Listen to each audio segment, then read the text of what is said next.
Sayulita Wellness, home of your inner peace. Hello, Frank. This is Kaylee from Sayulita. Super grateful to be here. I'm our Chief Experience Officer, and we have with us Frank, who is a recent participant in one of our psilocybin 7-day retreats. So, welcome, Frank. How are you today? Good, good. How are you doing? I'm jealous that you're down there right now and I'm not. Oh my gosh, I know. Well, we really miss you. All of our team today was like, say hello to Frank and just saying how wonderful it was to see his transformation. But they were like, he had the best attitude. So, I do believe that, like, really what you put into it is what you get out of it throughout the experience. Oh, for sure, for sure. Yeah. Oh my gosh, my camera was just falling over. So sorry, everybody. Oh, there we go. Well, I would love to just start in. Frank, tell us a little bit about why you were looking for the retreat, what you were looking to heal from or learn about yourself. Sure. Well, I think the story has to go back to, probably 15, 20 years ago. Right. As, I started, became a father multiple times over. I have three children, living in the Bay Area in California, which is a very expensive place to live.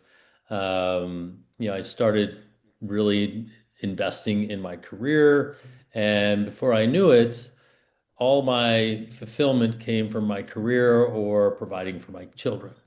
I like to always describe it as, um, by the time the plate came to me, I ate last. And by the time the plate came to me, the food was gone. Everything I did, every bit of purpose I had was for others. And, when you're like that for 15 to 20 years and the amount of demands and what you need to provide goes up, you can lose yourself. And I think I did. I think I got to a point where all I thought about was work. All I was doing was work and doing it, or, shuttling my kids around and providing for them and making sure that they had all the things that they needed, whether it was maybe I didn't have that growing up and I wanted, because we had the means, I wanted to continue to do that. But after about a couple of years ago, I took a new role at a new company. It was actually a company I used to work with that I went back to, and it got really, really demanding. And anything that had to do with something for me was abandoned completely. And I realized towards the tail end of last year that I was burned out. And people use that term a lot. I'm burned out, I'm burned out. And, that could be exhausted, that could be stressed out, and I sort of went deep dive, researching like what's wrong, like how can I fix myself? And I came across something where it was, checking my symptoms, like how are you feeling? And it was turned that said I'm in survival mode, which, I read everything that was said what survival mode was like, that is me, because I Right. wasn't present, right? I was always thinking about what I needed to get done or regretting a decision that I made in the past. So when you're thinking about the past and the future, you're not present. And if you're not present, you can isolate. You're isolating in the future, you're isolating in the past, you're not there enjoying your life. You Right. can feel overwhelmed by anything. You can have all the great things you wanted in life, but not even appreciate the joy and the gratitude that it has. You can also forget everything. Because I'm not present, I'd have a conversation on Tuesday, and on Wednesday, I'm having another conversation with the same person. They're referencing something I talked about yesterday, and I had zero recollection of it. I'm 49 years old. I'm too young to have early onset dementia. Like all these things kind of built up. And so towards the tail end of last year, I made the decision to finally put myself first. And I decided to take a couple months off of work. Call it sabbatical, call it leave, whatever you want to call it. So I took that time, and really just the purpose was, let me slow down my life. Let me slow down the amount of traveling. I think I traveled to Europe 35 times last year. It was a lot, and slowed down and started exercising, started taking my kids to school and all these things. And I became unburnt out. I became unstressed. I recovered, but I didn't change, right? It was just, I got a breather. Like, it's like, let me take a time out, and I sit on the sidelines and I catch my breath and I do some things that I enjoy. And I got really consumed with enjoying my days. Yeah. But I'd signed up for, I talked to you, I think it was a few days before Christmas, and my first day off of work was a few days before Christmas. And my very end of my time off was coming to the Cellular Wellness Retreat. And the purpose to do that was it was intentional. It was the end of my time off to really make sure that it stuck. Like the Yeah. refresh, the recharge that I got from taking time off work, I wanted to make that sustainable. And what I got out of it was far more, where it wasn't just a recharge or getting refreshed, it was transformative. It was realizing things about myself, what's important to me, or what has been important to me all the time, but I never acted and never focused on it. So, long answer short, too late for that. But I went there to really find a sustainable way of moving through life with full of joy, full of gratitude, and being present. And, we can go into my experience and how that has happened, but it's been 2 months since my experience there. And, it's like I left yesterday. I've been able to take what I've learned and take that transformation and really integrate it into my life. I think the only thing might be that the way I'm still living in my old life as my new self, and it's kind of like a pair of shoes that don't fit quite well, and I'm still committed to my new shoes. Yeah, thank you so much for sharing. And I love how much thought and intention you put into this. And I can tell you're someone who lives like you got to do everything like 150%. Like you've got a big heart and you want to take care of everyone. But like they say on the planes, oxygen mask on first. And if our own Yeah. oxygen mask isn't on, like we really can't serve our clients, our kids, our partners, any in ourselves ultimately. Like our number one is our relationship kind of with the light inside of us, with ourself. And then from there we are better equipped to handle everything else. So you clearly have a high capacity, but that doesn't mean you can be Superman all the time and can run yourself into the ground. And so I'd love to just hear kind of first impressions walking into the retreat, what you experienced the first few days, like before the ceremony, and then we can kind of get into talking about the ceremony itself and kind of the transformation. Sure. Well, I guess I'll start with something that I would recommend for everybody that's coming down there, which I came in to the Sayulita area the night before. I did that intentionally because, I'm someone that's very susceptible to getting stressed out and panicky and things like that. And I think I'm not alone in that. And when you're traveling, things happen and you can get like, God forbid, the morning, if I'm, the experience started on a Saturday afternoon, the morning I'm waking up early and getting to the airport, just trying to get there by the time, the retreat started. And if there's a delay or something like that, just the anxiousness was not there, because I went the night before and got a good night rest, calmed down, some alone time before the retreat, even though you have plenty of alone time at the retreat. A big part of the retreat is the community that works there and the community that is attending with you. I'm still on group chats with the amazing people that I got to meet, that week in February. But walking in, I didn't have many expectations.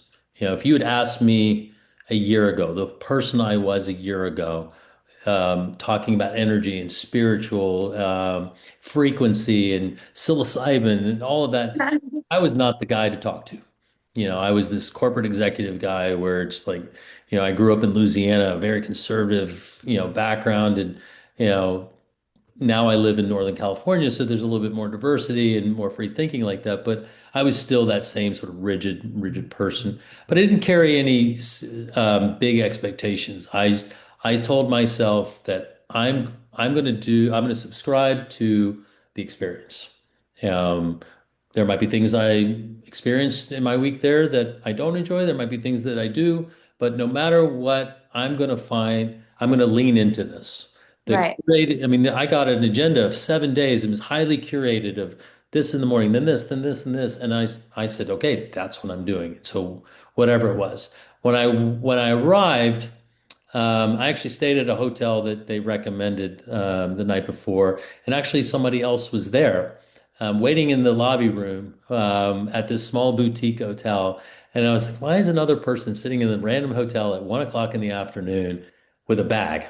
But it wasn't like I'm going to ask this certain stranger, "Hey, are you going to a psilocybin retreat?" Like that's a little bit forward. But it ended up being someone that was going and ended up becoming a really great friend of mine, and we did an experience together when we were at the retreat. But when I walked in, you get this amazing feeling. Obviously, it's just an amazingly beautiful place. From the front door, you can see the ocean. Um, and it was nice, it was luxurious, it was clean, everything about it. I kept on thinking, because I'm somebody who's, I've been fortunate in my life where I go to these St. Regis resorts and Four Seasons, and I didn't know what to expect. I was like, all right, it's not gonna. It was better than those things. Not just as nice and curated, but the service. So it's one thing to let your eyes experience it and kind of just you just from the view itself and just I guess I wasn't carrying any stress when I walked in and it just felt really warm. And Yeah. then you start to meet the people. I think one of the first people I met was Roberta, and she sat down and walked through the agenda, and you just felt it was more than um, good service. It was true care. And I got that from every individual that is part of the staff there, whether it was Chef Laura, who's making us incredible meals and accommodating my ultra 5-year. I have a diet of a 5-year-old boy. I like, chicken nuggets and mac and cheese and that type of thing. And she found ways and to support me in that. But everybody from people that have been there for years to people that were recently joined the community there. It just the level of attention, care, comfort. The goal is to make sure that you're not holding on to something so that you can really let the therapy work through you rather than work through your stress. So they did an amazing job. Within the first hour of being there, I was like, I've made a great decision. That's phenomenal. Thank you. I love your descriptions because I can picture every moment of it and like kind of hugging the team and meeting it, go through the packet. And it is a very warm welcome. And we try to have like a lot of our staff working that first day so people get to meet like the majority of the team upon arrival. So, and you get your little welcome mocktail beverage and have the lunch and all of Yeah, this. Have your massage. I still have it now. I got my little journal. I was like, Oh, I've never journaled before, but this is how you know it can change you. Someone who's never journaled before. I think I wrote like 100 pages. oh my gosh. One of the pages I wrote in my second psilocybin journey, which I thought I was only writing for 10 minutes. Turns out I was writing in there for like an hour and a half because every letter took forever. But it was fun. It was fun. That's hilarious. Yeah, no, the journal is, yeah, you do get a nice journal the first day. I love the color of your journal. That aqua blue is beautiful. Yeah. It's like the color of the ocean and the pool there. So I would love to hear kind of tell me about what your friends were like. Well, actually, let's start with your journey itself. Like, what did you experience? What was it like? What transformation have you sort of seen in yourself after? Yeah. Oh, I've had so many conversations with friends and family about my experience that I'll try to be short, which is Yeah. very difficult for me to do. But I would start by saying it's not just the psilocybin experience. It is the experience of the whole week, whether you go for 7 days, whether you go for 4 days, 5 days, different things, but really it's the experience from start to finish, and then applying it in your life afterwards. So the things before the what was his name? Paul did this the sound healing. Sound. Yeah. I was fortunate. I went for 7 days, so I got two experiences of Paul doing sound healing, and it just put me in this amazingly calm space. So that by the time we started the ceremony, I was as relaxed as I could be without, taking any psilocybin or anything like that. I just felt incredibly calm and relaxed. And, I was actually fortunate because there's two houses there. There's the main house, and then I think we were calling the other one the art house because it Yeah, has, I call it the beach house, but the art house is a good name too. The yeah. museum. So I was one of 5 people at the art house, which is really just a 2-minute drive between the two. It feels like one place, but I was always coming back to the main house because the art house, sorry for calling it that beach house, art house, it was me and 4 other individuals, and they were doing Ibogaine and and that was really remarkable for me to see their experience, even though I didn't go there to do Ibogaine. It was nice to see it, but I also wanted to be part. I wanted the same experience as the people I was doing psilocybin with. So I was, I'd wake up and I'd go to the main house. But anyway, so the I'm feeling very calm, very relaxed, enjoying everything about everyone around me, everything around me, everything I see. And then we start the ceremony. And, I had done s- mushrooms, recreationally, all the way dating back to, college in the late 90s, where I'd take it to go see a concert or something like that. But I never really did anything where it was about, an experience that was to better me. Uh, Right. but I had the right frame of mind that this is an experience that, could potentially help me out, right? So I don't fall back into the same rut that I was in the last 15, 20 years of feeling overwhelmed, stressed, losing myself, not enjoying, depression, isolation, you name it. So the experience starts where, everyone is sitting around, and we had Victor do his ceremony, and we each took the first dose of psilocybin. It was actually pretty tasty. It did look tasty, but it was pretty tasty. It was mixed with pineapple juice or something like that. And I was fortunate because I was in the other house, but I wanted to do my journey at the same house because I started establishing a bond with everybody else pretty quickly, not just the other people that attended, but the staff as well.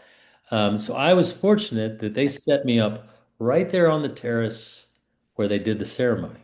So I'm on that beautiful, beautiful location. I ended up with the best seat in the house because at one point, like, I lifted my eye mask up and I look at the water and I saw whales. Like, I didn't see them. I actually saw them. I looked over to my guide and I was like, "Do you see those whales?" He's like, "Yeah, I see the whales." So it's an amazing experience where, you take it, and then everybody goes to their respective areas to turn inward because you don't want to. It's not a party, right? It's you're really turning inward and you're being calm.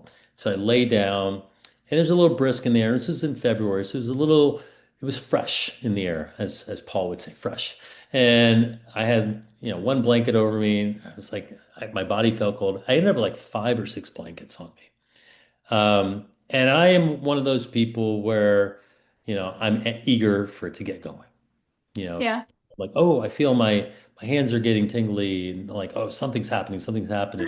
So I started feeling in my body, but I was so eager to feel it in my head, or in my consciousness that, I started getting impatient, and I actually asked for my booster, which is the second dose of it, and yeah, Victor came and I took that. But by the time I asked for it and the time I got it, then it started really kicking in. So it ended up becoming this compounding agent where, yeah, once I went back in, the experience, do you want me to go through the experience? Yeah, that'd be great. So at first, my mind was doing what it always does. It's thinking about this and then quickly pivoting to that and just bouncing all around. I think somebody was using the word thoughting. I was thoughting all my thoughts, and man, I can't lock in. I got to lock in. Yeah. But I started thinking anytime like something with work would come in, Yeah. I was able to just say, no, this isn't about work. This is Right. about life. This is Really. bigger than that.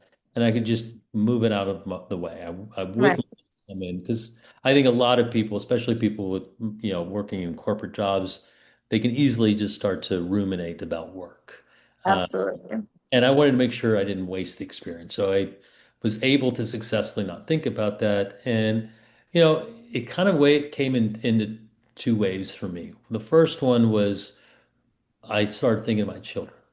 And, I started thinking about them in a way that I'd never thought about.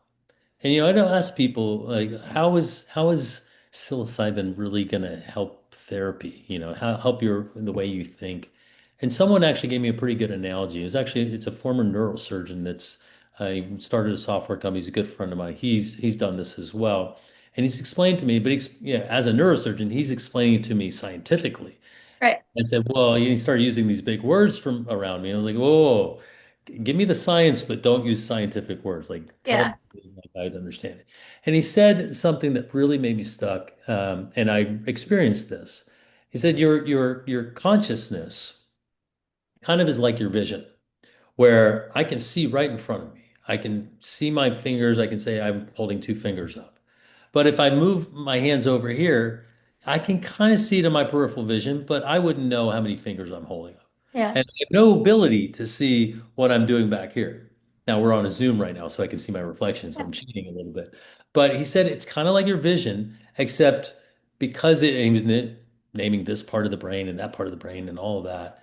But it basically gives you that the vision that you have looking forward, it gives you that clear vision all the way around in terms of your thought. Instead of your actual eyesight and what you see, it's what you think. So you might be able to think about something and process something that over time your brain is sort of protecting, like like people have trauma. They might forget about something because they've sort of built scar tissue around that. It breaks Yeah. all that stuff down. So while I don't have a lot of trauma in my background, I think I've just had this steady burn of burnout and stress Yeah. and losing myself. So when I started thinking of my kids, it made me think of that. Like I started seeing, because as a father of three kids, and I'm a single, I'm a divorced parent of three kids, and I co-parent, and when you're busy at work and you're busy with kids, you're constant. Like my entire life feels like I'm late. That's Yes. how it feels. Like every moment, every day is like I'm late to this. I'm late You're to that. like the little bunny in Alice in Wonderland. Yeah, Yeah. just or a hamster that's just falling off the wheel but still in it and just getting tumbled around. So I was able to think of my kids in a way that's different than I have always, than I predominantly think, which is stop doing what I want you to stop doing, or start doing what I want you to like. It was always what they weren't doing or what they were doing. And I was able to think of them for the amazing people that they are. And it quickly made me think about how they've taught me so much. And then next thing you know, and then granted you're on psilocybin, and I'm like, they're gods. And I started thinking of them as that. And it just I got a chuckle out of it. I was like, oh, that's but I appreciate the fact that I saw the good. I didn't Yeah. see the stuff that I'm always trying to correct. 'Cause as parents, I think we all fall into that pattern. Yeah. And so I got a lot of fulfillment about that. And then I started thinking about, that's a good thing to see the positive in things. And maybe I apply that to every day. Find the positive in everything. And I was reading this book called Feeling Great. It's from the same person who wrote Feeling Good. And it talked about cognitive reframing. And, so I was doing other therapies and other lessons to, in my time to, yeah, as I was taking that time off. But just the feeling of you're in control of how you feel, because you're in control of your thoughts. You're not in control of what happens to you or what people say to you that might get to you. So there's what people say to you and there's how you feel. What's in between those two things is what you think. So cognitive reframing is like, okay, somebody can say you're a bad dad or something. I'm not going to let that bother me because I can intercept that by saying I'm a great dad. And I have all the evidence of doing that. So seeing my kids in this positive life and seeing the control that I could have on my day to day, I felt really good. And I felt like, oh, I got what I needed to out of this journey. So I put my eye mask up and I talked to Javier, was with me, and I said, how long have you been laying here? And he's about 3.5 hours. I said, I think I'm done. He's like, just go back for an hour. Just try it. And I put my eye mask on and I went back in. And I don't know if it took 2 minutes, 5 minutes, 30 minutes, but, and he actually told me this afterwards, that at one point I'm laying flat, I'm calm, got my eye mask on. And he said that I sort of like gasped. And I remember what happened, which was for the last, say, 15 years, whether it's things that, that I've been blessed to get, people in my life, all the things that I should have felt grateful for, all the joy I should have received and let into my heart over the last 15 years, I didn't let any of it in. Like I realized that was the real big problem. So this was my big, people talk about breakthroughs. This was my breakthrough moment. The entire week, this was the climax of that week, where I thought of all these things. The thought of my mother came in, where my mother moved from San Diego up to Bay Area just to be around and support me. She knew, I was working a lot, struggling with Yes. demands. And I thought about it. And she's very religious and she prays for me every day. She does a rosary for me every day, goes to church. And Then I thought about my friends that have been supportive, the company that has supported me in taking this time off, my kids, all these wonderful things that I never really felt the gratitude, let it in. It's like that gratitude doesn't go away, it doesn't evaporate. It stayed there and it just built up and built up and built up for 15 years. And this one moment, it all hit me all at once. Um, So that was my gasp, where it's just like, oh my God, what have I been doing? Like, I felt a little shame for a moment of like, oh, that's so unfair that I wasn't appreciative of what I but have. yeah. And then I realized, like, all right, that doesn't matter. I'm appreciative of it. I was just so happy about it. And when you take 15 years of gratitude, all those little moments that bring you joy, like, you know, I think more people cry out of happiness than sadness. You take that concept, all these things that would have made you happy for 15 years, and you concentrate it in and you mainline it. And I mean, that hit me like a ton of bricks. I think I was crying for a couple hours. Wow. And it was just a beautiful, beautiful thing. And finally, I sort of metabolized it, and I was like, all right, I'm going to get up and sit at one of these chairs by the pool. And I'm sitting there, and all of a sudden, I look at the sunset, and there's a sculpture of these angel wings, and the sunset's going right in between these two angel wings. And I look around, and no one's out there. And so now I'm thinking, this sunset is for me. I'm the only one watching it from where I am. Like, this is a concept that I would have never come up with before. And I just felt that the key to life is gratitude. And Yeah. that will bring you joy, that will bring you calmness, that will make you love yourself, be better. You're going to be present that way. And, an hour later, I'm jumping into the pool just because I felt like I wanted to be in water. And I came out of the pool and I'm shivering because it's now nighttime because I didn't bring a towel. And I love the fact I was shivering. That's a sensation I usually hate. And I just loved it. I was like, look at my body working hard to keep me warm. And actually, this is kind of like a extreme, intense feeling that I have the power to overcome it. Like all these little things. And a couple of days later, I did the ice bath, and that was 10 times more powerful than, my shivering experience. But, I think to sum it up, it was the ability to let go of things that aren't positive and Mm. really put a spotlight on positive things in your life, in the past, in the present, and in the future. Um, Oh. that since that moment. Bravo, this is beautiful. I'm so happy to hear this. And like, yeah, you just seemed like you had a lot of bravery and calmness going into the ceremony. And you, if anything, you had excitement and like you had a lot, I'm sure you had your intentions ahead of time you thought of, but being so open and being willing to go back in and put the eye mask on. Some people don't like the eye mask and can resist it, but it is so helpful for the inner focusing. And like, this is where the show is here and here. And the outside show will always be there and you can come back to it. But when you are brave enough to kind of go within, that's where so much of the healing can finally happen. So, Yeah, and I'm not a person that so some people see things, visions when they're yeah. I don't do that. It's my thoughts. My thoughts are so clear that it's like they're there and you could see it, but I'm not seeing things. Yeah. Like a more a feeling and a direct knowing. Yeah, we all have different, I would say, abilities and people might hear things. Everybody's a little different. So, yeah. um, and But then, and when I was so afterwards, I was sitting there and I told you like I wrote in my journal for a bit. So I wrote down, I started creating this thing around, I created an inventory of all the things I was grateful for. Like family, friends, smiles, hugs, wind, fishing, golf, nothing was out about togetherness, solitude, all these things.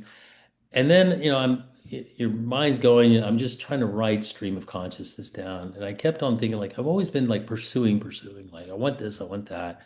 And I started realizing, like, I want is like something in the future. And turns out I'd heard this before, but in this moment in time, when I'm on my journey, I thought I came up with it because I wrote down something which was success is getting what you want. Happiness is wanting what you have. Yeah. I thought I came up with that right then and there. I was like, this is profound. I can't wait to tell the others. I tell the others at the like the dinner afterwards, where it was wonderful because fasting a little bit before it. Everybody's just shoveling through. Everyone's like, I was like, listen to this, what I wrote. And they're like, oh yeah, I've heard that. I'm like, damn it. Well, still, it's a great concept and I carry it with me. And, I think being grateful and content with what you have will allow you to appreciate it much more rather than using so much of your energy of trying to get something you don't have yet. yeah, that's really well said. That's very funny that you're thought you keep it. Either way, the concept still is strong and can guide your life going forward. And it seems like you really have chosen to bring it forward. And I'd love to hear, like, did you also do the bufo, the changa, or the Yeah. bufo? Yeah. What was that Yeah, like? I did. We did.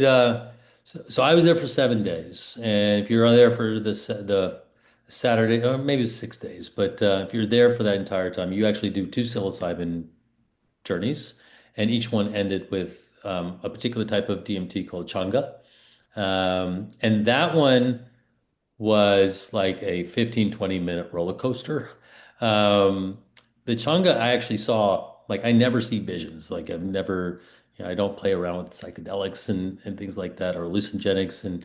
And I saw this, this design, this pattern that was sort of circling around like a kaleidoscope. And it was towards the tail end, like when you're coming off of the psilocybin, even though it's still in your body they sort of describe it as it's a palate cleanser. And the Changa was actually an incredible experience because it takes you completely out of, like Um, you're still yourself, but you're in outer space. Yeah.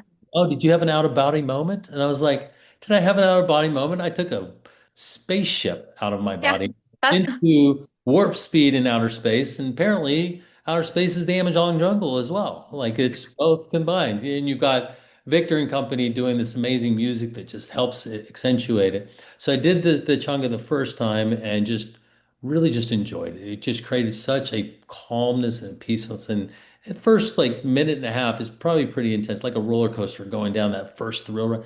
But the last, whatever, the come down, whatever the expression is, was so gentle, so smooth. I loved it. The second time I did it, I was like, I think it was Anthony or other people, they were like, you were just loving yourself. I said, what are you talking about? It's like you were stretching and just doing all these things. I just felt the sensation of it. I did do the Bufo, and that was on a morning, like it's 7 in the morning, 8 o'clock in the morning. I was in the gym working out. Like it's really experience, and it's not something that impacts you for days and days, and or you don't feel in your body. You metabolize it very quickly. So even people are sort of worried about that. Like I didn't even know what DMT was. I didn't even know DMT was part of this. I looked in the scriptures. What is the three letters? And I was like, they're like, what? Don't you know what you're doing? I'm like, no. But whatever I signed up for, I'm gonna do. So I ended up doing it, and the Bufo was pretty amazing. Instead of out of body, it's sort of out of consciousness, out of ego, out of it doesn't matter who you are, what you've done, what you have, doesn't matter. You don't even think about that stuff. It yeah. is a completely different consciousness. And that was probably that was one of my favorite things to do. Like it was just an incredible experience. Did it change me? Did it transform me? No, but it gave me a perspective that I'd never had before. So Yeah. that was That's kind of how I feel about Bufo as well, is I think it gives you an idea of like the oneness that we all are and just completely pure nothingness. And then when you come back, the awareness we're all God, being God together, you know. yeah. So and this is super clear. But and then so going forward, like how have your, what changes have you seen in yourself or what changes have your loved ones seen in you like after your ceremonies, like kind of coming home? Yeah, well, I'm a lot more upbeat now. I'm more present. I'm still way too, long-winded as demonstrated in this conversation. Um, but it's surprising that I invest more in things that are good for me, good for the people around me. I just got back from taking my kids on spring break, and usually when it's, one parent and three kids going and three kids with completely different interests, like vacations are challenges. And I was whatever I was going with the flow. I just wanted to make sure that I was calm, consistent, and Mm. doing so I end up enjoying it so much more. So Yeah. once you know how to move through life, you're like, oh my God, I cracked the code. I Yeah. know what I need to do now. And so every day, I take time to do breathing exercise. Like I was never someone, I still can't meditate that well. But Yeah. the breathing exercises I can really do now, and they're very powerful. The weirdest one is my taste in music is different. In fact, the first morning, the day after we arrived, I go to the gym. And again, I'm in the other house. So I go to the gym, and there's another guest there named Eric, great guy. I learned a lot from him. And I said, "Oh, I forgot my headphones. Do you mind if I play some music on the stereo?" They had a Bluetooth connection in it. Usually when I would work out, like most guys that look like me, I'm working out to like metal or hard rock or something like that. And he asked us like, "What kind of music are you gonna be playing?" I was like, like Rage Against the Machine or something like that. I was like, no, no. He's like, "Oh, you know what? Gym's all yours. I'll come back." And that kind of, I don't know if that stuck with me, but I started listening to different kind of music while I was there. More like roots reggae and like what I learned is now high frequency music. And Yeah. since then, I I've been listening to, I don't think I've listened to metal since I left. And I don't know, I've got a guy named Stick Figure on my rotation, and Oh, yeah, stick figure, yeah. like my favorite now. Like I've listened to him way too much, but I haven't stopped. It's just little Ah, things that I continue to apply. And now, I returned back to work the 2 days after I left the retreat. And I have just conversations where I can see things more clearly, uh, yeah. pick up on things because I'm present and I'm more aware and I can understand my feelings and other people's feelings a little bit better. So I'm a little bit more mindful. Yeah. You Uh, were saying that people were saying it was like Frank before like 80 and BC. Like, Yeah, because usually I used to be this pretty intense. I mean, I'm naturally an intense guy, but I would be challenging, pointed, point to point. And now I'm not in a rush. Like I mentioned earlier, I lived my life like it was late every yeah. minute of the day. Now I no longer do. And so, people can tell when you're paying attention, when you're present. And Absolutely. that was the big change. Like, I think everyone has always noticed that I was not present. And so the conversations felt rigid, intense, and I'm just warmer now. In fact, Yeah. I used to be, I live in a town of like 2,000 families. Yeah. And so you go to the grocery store, you see people you know, and I'm always like, hi, hey, good to see you. That's it. But ever since then, every time I see people, I don't know if it's me or it's them, but what's happening consistent is like we end up talking like 15, 20 minutes. Wow. I think that has something to do with, again, I'm not the person who used this word a year ago, the energy that I'm bringing. In fact, I don't know if it was Anthony or somebody there was saying that I have very powerful energy. Like if it's bad, I'll bring that in the whole room. If it's up, I'll raise up the whole room. Yeah. And so maybe it's my energy that's getting people to like not just be like, "Hey, good to see you. Hey, Yeah. let's engage in a conversation." You can, yeah, you can have a powerful vibration that's low, or you can have a powerful vibration that's higher, and it's up to you what you want to. We're all like radios sending out frequencies, so you can be strong at a lower vibration, still like loud music, but like the metal, or you can be higher frequency and have a high vibration. So, but yeah, we're all like receivers, transceivers, all at the same time. So, but that's awesome, and it's what you choose to do with what you've learned, and like continuing to practice the gratitude, and ultimately you learn it feels good to be good and feel good and think good. Yeah. I mean, I used to think like, what? You can't just manifest it.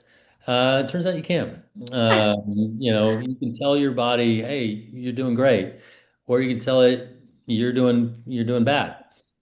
Your body doesn't know the difference. It's just listening to what you say. So You're literally God to your body, so you have to like, yeah. yeah, you want to create what you want to create with your body and your mind. So So yeah, I think I've integrated this into my daily life a lot. Like I mentioned earlier, like I'm in my daily. It's the same life I had. It's just I'm a little different now. I see things yeah, different. You move through life, so it's kind of like I'm wearing a new pair of shoes, And Yeah. I will be honest, like there's times where it's like, oh, these shoes don't fit anymore. Uh, Yeah. where you think about and you have to, and that's something I would recommend to people or just be prepared for is you'll have to think of decisions that you make. Because you'll find more value in one thing than you used not to. And anytime what you value changes, you might Yeah. have decisions to make about do I do I change that? Do I change something Right. in my life now that I value this thing a lot more? For me, Absolutely. it's well-being, it's fitness, it's wellness. And if I'm going to be doing something where I can't spend an hour exercising or something like that, Yeah. that's a big sacrifice now. It Absolutely. used to Yeah. be not a sacrifice I cared about at all because I wasn't doing it. It wasn't something I valued. It So wasn't important if the before. value system changes, you will have to make some decisions. Yeah, about like kind of how you spend your energy. Like we all are given a certain amount of energy. Some have more energy than others, but when you're more positive, you're given more energy to create and like to use for good. Yeah. Negative energy can be very draining, and especially even being in our minds, even using our minds to create is very draining. So we have to be mindful with how much mental energy we want to spend and things like this. So, well, Spend it on I'm the good stuff. Spend it on the good stuff. a bit on the good stuff. So for anyone who's like on the fence watching this video, like interested, maybe a little scared, like what would you say to them? There's nothing scary about it. There was other people there that, all walks of life. It's not just, hey, I'm going to go there and it's just going to be me and a bunch of gypsies and nomads. No, it's not like that. There were a couple other tech CEOs there and people from all walks of life, and they're all coming for slightly different reasons. But the one thing that's consistent is they want to enjoy life more, Yeah. whether that's appreciating themselves, having love for themselves, getting rid of things that they've been holding on, letting go of control. Like, everyone has slightly different things, but we're all pretty similar. We Yeah. want to live a life that we enjoy. And there's nothing about what I experienced that was scary, that was unenjoyable. I mean, I did an ice bath. Like I grew up in the South where in Louisiana where like if the water's below 75 degrees, it's freezing. I don't do it. I don't do cold plunges or anything like that. And I did an ice bath. Like a no joke ice bath where there was big chunks of ice. I looked at this tub. I was like, you got to be outside your mind. I'm not getting in that. I ended up getting in it first time ever, and I stayed in there for over 10 minutes. Yeah. Like I say that because that to me was getting into a tub of cold ice is scary as hell to me. To Yeah. somebody else, taking psilocybin is scary as hell to them. You're supported, you're comforted, you're always there. Anytime you want to get out of the tub, anytime you want to like refresh, there's nothing to be worried about. In fact, I have a friend there that's there this week, and we Yeah. I was her trip sitter actually. yeah, Yeah, 2 days ago. and she's like, I'm nervous about this, I'm nervous about that. I was like, don't be like, once you get there, you won't be scared at all. You won't Yeah. have any of the nerves, and that's true. That from that moment we started the conversation this way. That first moment I sat in there, it's like, this feels right. Yeah. Just Yeah. under that feeling. Amazing. We'll follow that feeling. Yeah, that's beautiful. Thank you so much, Frank. And I'm super proud of you. I'm proud of you for going, but I'm so proud of you for taking what you learned forward and like using it to build that beautiful life. And there, again, there's always that transition coming home of does this shoe still feel good? Do I want a new pair of shoes? How can I buy, like, kind of that process of shifting. And just those slow daily shifts over time help us build the life that we want. And most importantly, it's feeling good with yourself and your connection with God, the universe, creation, whatever you want to call it. And then, of course, connection with the loved ones and everything comes next. But that connection with yourself and that kind of spark of divinity, like this needs to be healed first, and then everything else can fall into place. And so I feel like we're here, everybody has their lighters. We're like ready to light like the candle within the people, like our hand do the lighter to relight it yourself, because everyone is their own. I love what Victor, our medicine man, says. He's like, you are your own shaman. Like we don't need to heal through fighting the bad or the difficult or the trauma. We heal through love. And we heal Yeah. through love. And this is what we teach here. And like you said, literally every staff member here, like they're like walking their talk. They're committed to love. Like they're here. They could be working a million other jobs, but they're choosing to be here because it's super gratifying to see the transformation in the clients. It's like nourishment for our soul to see this. And it like in each client, you see a piece of yourself and you see a piece of someone else you love. And it makes you feel like you're getting to know other aspects of who you are as well. Yeah, well, it was an amazing experience, and if I ever feel like I need it again, I'm coming right back. I mean, Right now, I'm good. I'm able to learn and apply the things that I felt and carry it forward. And last week I did a temescal sweat lodge ceremony. It was this, it's just you open your mind to things, and you'll be surprised at what you get. beautiful. Well, thank you so much, Frank. I'm super excited to Pleasure. share this video. And yeah, like we have so many, like, it's not, like you said, not a hippie place. It's like we have so many, like, high powered CEOs, businessmen and women, nurses, teachers. Like, it's a whole range of clients. And most importantly, everyone's coming with intention and focus. And like, they're taking it seriously. Like, like, you learn about surrender, softening, but they're taking this process seriously and committed to the transformation. And coming in with an open mind, I think, is like one of the best things you can do. So, super proud of you and super excited to share this interview with other clients. All right. Well, anytime, anytime. I got so much from my experience there that I'm willing to give anything back. Thank you so much, Frank. Well, have a beautiful day and we can't wait to share this. All right. Take care. Yay. All right. Sayulita Wellness, home of your inner peace.